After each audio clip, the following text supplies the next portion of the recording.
So hello SBWB gang, Ajay भैया here. Students, आपका पहले वीडियो को मतलब कि साइंस 1 के जो मोस्ट रिपीटेड गिव रीजंस है उसको इतना ज्यादा रिस्पांस मिला है, उसी के बेसिस पे भैया ने बोला करने का तो करने का मेरी जान। उसी प्रकार से साइंस 2 के most repeated give scientific reason जो कि आपके 2026 के बोर्ड एग्जामिनेशन में लगभग 90% श्योरिटी है कि यही क्वेश्चंस आएंगे, मतलब आएंगे। तो स्टूडेंट्स, वेट किस बात का है, फटाफट से आगे बढ़ते हैं। और एट द सेम वे, अगर साइंटिफिक रीजंस होने के बाद अगर आपको 3 मार्क के क्वेश्चन चाहिए जो 15 मार्क्स के लिए आते हैं, एनी 5 होते हैं, 3 into 5 15 मार्क्स के क्वेश्चन, अगर वो भी आपको चाहिए तो कमेंट्स में हो जाने चाहिए भैया 3 मार्क के क्वेश्चन दे दो। 500 के ऊपर कमेंट्स आ जाने चाहिए भाई, उतना तो करना ही पड़ेगा तेरे को, मेहनत लगती है मेरे को। और फिर उसके बाद आपको जो है विच इज थम्स अप के बटन पे क्लिक करना है। लगभग 700 थम्स अप के बटन पे क्लिक हो जाना चाहिए। तो स्टूडेंट्स, फटाफट से बढ़ते हैं आगे।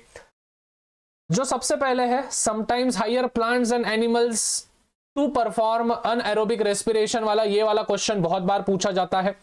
नेक्स्ट वाला जो है, it is absolutely necessary to control fusion reaction in nuclear power plant, जो हमारा चैप्टर नंबर 4-5 में से आता है। फिर उसके बाद थर्ड वाले क्वेश्चन पे आएंगे हम, flower is the structural unit of sexual reproduction in plants. तो फ्लावर ये स्ट्रक्चरल यूनिट क्यों है सेक्सुअल रिप्रोडक्शन इन प्लांट्स का। फोर्थ वाला अगर मैं देखूं तो सेल डिवीजन, ये one of the most important properties है of cell and organisms. Fifth वाला देखो स्टूडेंट्स, इस साल के बोर्ड एग्जामिनेशन में एक जो है ना वो चैप्टर नंबर 6 से आने के चांस है और एक जो है चैप्टर नंबर 2 से आने के चांस है मोस्ट प्रोबेबली।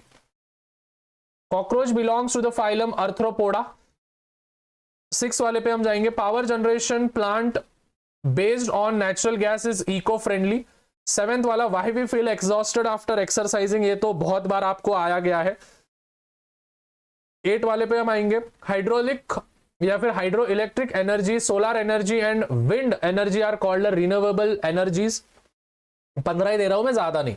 9th वाला, why it is essential to get first aid training। 10th वाला, why human beings have important place in environment, जाहिर सी बात है।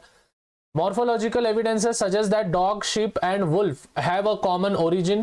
Earthworms are called as a farmer friend, ये बहुत बार मतलब बहुत रेयरली पूछा गया लेकिन आता है ये भी पेपर में, तो करके रखना।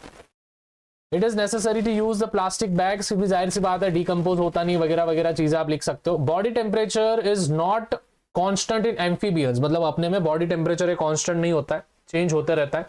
और there is need for conservation of energy या फिर एनवायरमेंट। तो स्टूडेंट्स, ये सभी के सभी मोस्ट रिपीटेड क्वेश्चन है, ध्यान से सुनना। This are the most repeated scientific reason, note दे रहा हूं मैं, of board examination all time 2026।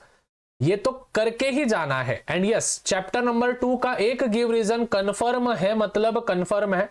तो भाई वेट किस बात का है, याद रखना, एक डायलॉग हमेशा याद रखना, भैया ने बोला करने का मेरी जान, तो समझ गए ना। मिलते हैं।